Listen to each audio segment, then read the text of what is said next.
Hello friends, welcome back to my channel. আশা করি সবাই ভালো আছো, আমি ভালো আছি। আচ্ছা, ভেগধারী একজন নয়, বহু আছে, মানে অনেকেই অনেক সময় দরকার মতো ভেগ ধরতেই পারে। তা সেই রকম আরেকটা ভেগধারী হলো আমাদের এই বেচারাম। মানে এখন ও মানে ভেগ ধরতে শিখে গেছে। কীরকম? যেমন অসুস্থতা, মানে শরীর খারাপ লাগছে, ভালো লাগছে না, পেটটা ব্যথা করছে, গা গোলাচ্ছে, মাথা ধরেছে, শুয়ে পড়লাম, ইত্যাদি ইত্যাদি। তাই এগুলোকে ভেগ ছাড়া কি বলবো বলো? আমার শরীর খারাপ, প্রথমে সেটাকে গ্যাস অমুক টমুক করে চালানো হলো, তারপর দেখলো কমেন্টস বক্স দেখাটা ওটা তোমার ফলস কেস, ওটা ছেড়ে দাও। ওর কিন্তু প্রথম থেকে আমি বলে দিচ্ছি, এটা আজকের মানে গতকালের ব্লগিংয়ের আগের ব্লগিং, যে ব্লগিংয়ে ওই কীটনাশক দেওয়া হলো জলজঙ্গল উৎখাত করার জন্য, সে তখনই কিন্তু ও ওর মতো করে গল্পটাকে সাজিয়ে নিয়েছিল। কীরকম না, যখনই দিচ্ছিল তখনই বলছিল লোমের কূপ দিয়ে, বলতে তো পারে না কূপ, বলছিল যেখান দিয়ে ঘাম বেরোয়, কূপ ভুলে গেছে, লোমকূপ। আচ্ছা, সেখান দিয়ে নাকি ওই কীটনাশকের মানে ছোঁয়া লাগলে ওখান দিয়ে ঢুকে শরীরের মধ্যে একটা বিষক্রিয়া করে। ভাই সবাই জানে কীটনাশক যারা দেয় মানে জমিতে পোকামাকড়ের মারার জন্য, তারা কিন্তু হাতে গ্লাভস পরে নেয়। আমরা দেখেছি হাতে গ্লাভস থাকে এতটা, মুখে মাস্ক থাকে, মাথার চুলগুলো অবধি বাঁধা থাকে, পায়ে ওই যে গাম্বুস ওটা পরা থাকে, ওইভাবে কিন্তু তোমার প্রিকশন নিয়ে দেয়। তা ও অতটাও বোকা নয় যে ওই স্প্রে করছে সেটা অতটাও ভেতরে ও কীটনাশক দিয়েছে। ও জানে কতটা পার্সেন্টেজ দিতে হয়, কতটা দিতে হয় না। কাজে নিজের ক্ষতি করার মতো ছেলে কিন্তু ও আমাদের বেচারাম নয়। ও বলছি বলে গুলিয়ে ফেলো না, বেচারাম কিন্তু অতটাও ছেলে মানুষ নয়। ও যে কীটনাশক দেখিয়েছে, মানে অ্যাকচুয়ালি ওটা যে দেখালো ওটা কীটনাশক কিনা তাতেও আমার সন্দেহ আছে। যদি অতটাও ক্ষতিগ্রস্ত হয়, ও নিজে না দিয়ে, নিজের ক্ষতি না করে, একরকমভাবে বলা যেতে পারে ওর বাবাকে দিয়ে দেওয়া তো, কিংবা জলের মধ্যে ওই কীটনাশকের পরিমাণটা কম দিত। করবেই রে ভাই, ও নিজের ক্ষতিও করবে না, এটা তুমি জেনে রাখো, মানে তোমরা জেনে রাখো, ঠিক আছে? কাজে ওই গল্পটাও বানিয়েই ছিল এই শরীর খারাপটা দেখাবার জন্য, ঠিক আছে? এবার দর্শকরা মানে ওর ভিউয়ার্সরা ধরতে পেরে গেছে এবং সেটাই কমেন্টস বক্সে লিখেছে, যারা গ্যাস লিখেছে, যারা অ্যান্টাসিড লিখেছে, আমরাও বলেছি ও তো ঠিক আছে। কিন্তু যারা বলার দু একজন বলেছে ভাই তুমি যখন ওটা দিচ্ছ তোমার মুখে মাস্ক পরা উচিত ছিল। নাও ক্যাচিং দ্য পয়েন্ট। এবং আজকের ভিডিওতে বলতে এসছে ওই ব্যাপারটাই হয়েছে, বুঝলে? কারণ আমার মনে হচ্ছে আর কোনো কারণ নেই, কারণ মার রান্নাকে খারাপ বলা যাবে না। আর ওটাও নয় খায় তো ওই একটা পটল মুছে, ঠিক আছে, নাকি দুটো পটল কে জানে, করেছেই বোধহয় 7-8টা পটল, তার মধ্যে তো 4-5 জন আবার ওই ঠাকুমাকেও ডেকে আনে নিরামিষ খাওয়ার জন্য।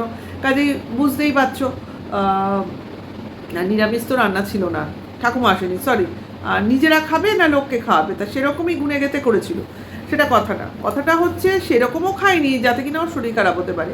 অ্যাকচুয়ালি ওটা হচ্ছে ভেগ, তার জন্যই আমি বললাম ভেগদারি কিন্তু অনেকেই আছে, ঠিক আছে? নাহলে ভাই যার শরীর খারাপ থাকে, যে মরো দশা থাকে, যে শুয়ে থাকে, যে ডাক্তারের কাছে যাবো বলে, আবার ডাক্তার নয় কিন্তু, খেয়াল করে রেখো, ওটা কিন্তু বলে রেখেছে ডাক্তার বন্ধু, ঠিক আছে? যাই হোক, ডাক্তার বন্ধু মানে আমার যতদূর মনে হয় ওটা ওষুধের দোকানে, আমরা যাই না ওষুধের দোকানে অনেক সময় ওষুধ বলে দেয়, সেরকম ব্যাপার। ও ডাক্তার দেখাতে যাবেও না, আর ওর হয়ও নি সেরকম কিছু, ওটা বলার জন্য বলেছে। যাই হোক, সেটা কথা না, কথাটা হচ্ছে নিজেকে অসুস্থ দেখাতে হবে। মানে আমি সুস্থ দেখিয়েও ভিউজ হচ্ছে না, আমি খুব তেজিয়াম দেখাচ্ছি তাতেও ভিউজ হচ্ছে না, আমি কন্ট্রোভার্সি করছি তাতেও ভিউজ হচ্ছে না। একমাত্র ওই ফোকলা ফুকলির গল্পটা আনলে একটু ভিউজ হচ্ছে, কিন্তু রোজ যদি আমি বলতে যাই তাহলে তো ভিউয়ার্সরা আমাকে খারাপ বলবে, কন্ট্রোভার্সি ক্রিয়েটাররা আমাকে চেপে ধরবে। কাজে মাঝে মাঝে আমাকে কি করতে হবে, এবার শরীর খারাপের ভেগ ধরতে হবে, তার জন্য আমাকে শুতে হবে মানে ওই আর কি, ভেগ ধরতে হবে। তা সেটাই আমি ধরেছিলাম, সেটাই আমি করছিলাম, এবং কিন্তু আমি সেটাকে বেশিক্ষণ রাখতে পারলাম না, কারণ আমার শরীর খারাপ, আমার অমুক তমুক, বাড়িতে আমি যা করি তাই দিয়ে তোমার ভিউজ হবে না। কাজেই চলো আমি পার্টি করতে যাই আমার ছেলেকে নিয়ে, মানে আমি ছেলেকে নিয়ে কোথাও খেতে চলে যাই। ভাই দেখো, যার শরীর খারাপ সে ওই চিকেন খেলো 1 প্লেট, আবার স্যুপ নিল, আবার আইসক্রিম খেয়েছে, কিন্তু দেখিয়েছে কি দেখায়নি আমার সন্দেহ আছে, কারণ 2টো আইসক্রিম অর্ডার দিয়েছিল আমার যতদূর মনে পড়ছে। যাই হোক, ছেলের আইসক্রিম খাওয়া দেখিয়েছে, নিজের দেখায়নি। খেয়েছে কিনা আমি বলতে পারবো না, মনে হয় নাও খেতে পারে, সে বাদ দাও। এক বাটি ওরকম স্যুপ খাওয়া, আর বাচ্চা মানুষ বেশি চিকেন খায়নি, ওই ম্যাক্সিমাম খেয়েছে। তাহলে কারোর শরীর খারাপ থাকলে কেউ ওই পরিমাণ খেতে পারে? তাহলে এখানেই তোমরা বুঝতে পারছো আমি কতটা ভেগ বলছি আর কতটা অরিজিনালি ও মানে প্ল্যান করেছে। যাই হোক, তা ছেলেটাকে নিয়ে হঠাৎ খেতে চলে গেল।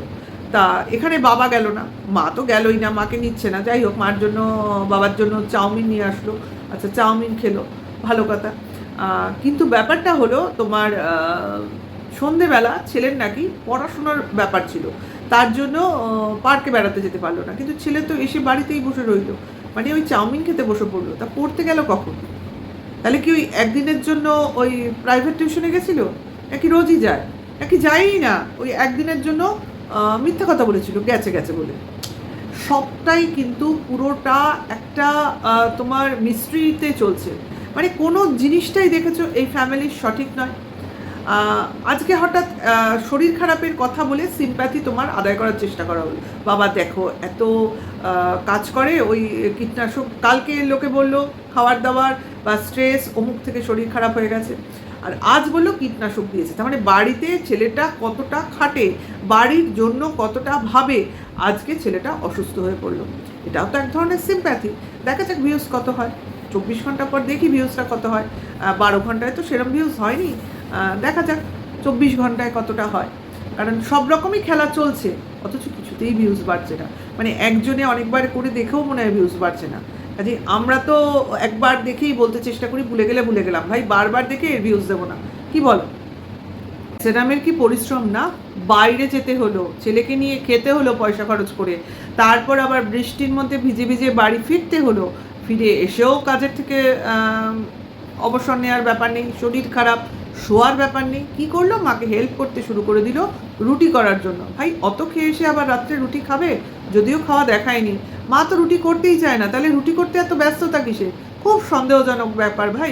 কারণ বাবাকে তো দেখলাম ভাত খেয়ে নিতে, ছেলে তো একটা রুটি ওই এগ রোলের মতো করে দিয়ে দিল।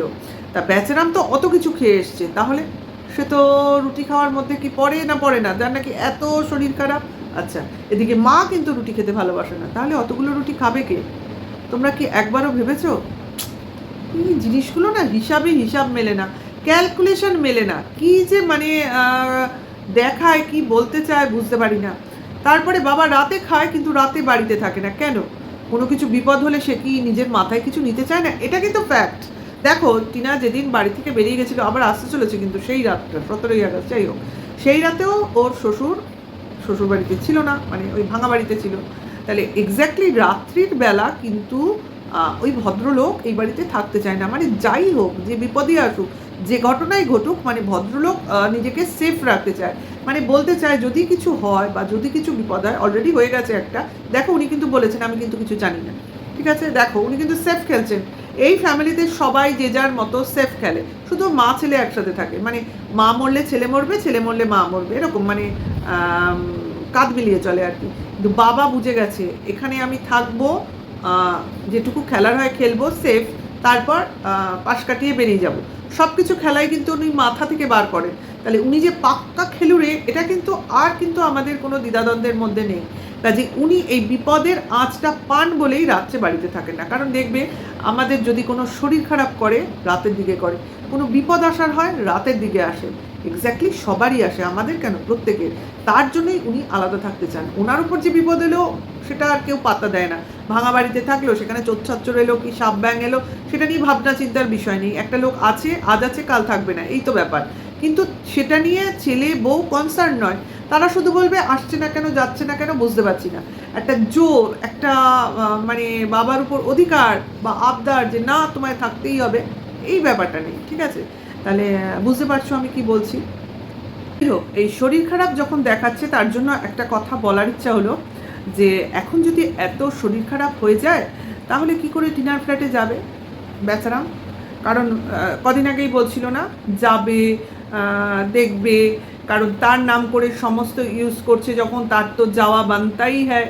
আর তার সোকল্ড বিজনেস দিদিও তো বলে যাচ্ছে যাবে না কেন, তার যখন ডিভোর্স দেবেই না, তখন তো তার লিগাল ওয়াইফ, মানে লিগাল হাজব্যান্ডের লিগাল ওয়াইফ আর কি, কাজে সে যাবে, একা না যায় দুজনে মিলে যাবে, মানে ছেলেকে নিয়ে যাবে। বোঝো, শোনো কিন্তু তোমরা, সোকল্ড বিজনেস দিদি বলেছে বাপ ছেলেকে নিয়ে মার ফ্ল্যাটে যাবে এবং সেখানে গিয়ে হনিমুন করবে নাকি বলেছে কিন্তু।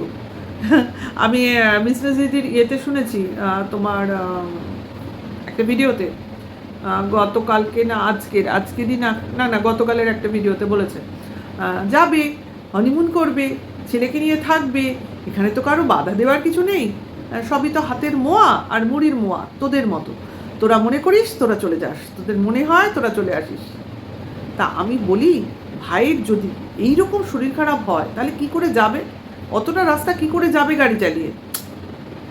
তারপর হনিমুন করবে বলছিস, তাহলে এগুলো করবে কি করে যদি নিজেকে সুস্থ সবল আর পাওয়ারফুল না রাখতে পারে? তাহলে, কারণ ও পক্ষও তো বসে আছে আপ্যায়ন করবে বলে এবং ফুল ফ্লেজ তাকে এন্টারটেইন করবে বলে, কারণ এখন আর হাতে শুধু নোড়া নেই, অনেক কিছু আছে। ঠিক আছে, যে এটা আমার বলতে ইচ্ছে করলো, এত শরীর খারাপ হয়ে যাচ্ছে কেন? ভাইকে বল ভালো মন্দ করে কিছু খেতে, কীটনাশক না দিতে। ও বাগানে জলজঙ্গল হচ্ছে হোক, অনেক তো টাকা রোজগার করছে, জন্মজুর লাগিয়ে দেবে। কি বলিস? তোদের মতো এত পাওয়ারফুল দিদিরার সঙ্গে আছে, 10-12 জন দিদিকে লাগিয়ে দিলেও তো জলজঙ্গল পরিষ্কার হয়ে যায়। তোরাই গিয়ে একদিন জলজঙ্গল পরিষ্কার করে দিবি। কাজে না আসলে কিসের দিদি, কিসের বাপের বাড়ি? তোর না বাপের বাড়ি? বলেছিলি জামাই ষষ্ঠী, অমুক তমুক, কাঁঠাল অমুক, এঁচড়, এসব আমি খাই। তারপর কি কলাপাতা ওখান থেকে যেতে দেখেছিলাম, সম্ভবত তোর শাশুড়ির কাজে, এগুলো তো আমরা দেখেছি। কাজে তোর বাপের বাড়ি বলে কথা, তাহলে তোর তো উচিত ওখানে গিয়ে জলজঙ্গল পরিষ্কার করে দেওয়া, তোর দলবলকে সঙ্গে করে নিয়ে, মানে তোর ওই মাথার ওপর যে বর্দি আছে তার মানে গোষ্ঠীর 50টা ছেলেকে পাঠিয়ে দিলেই তো ওটা পরিষ্কার হয়ে যায়।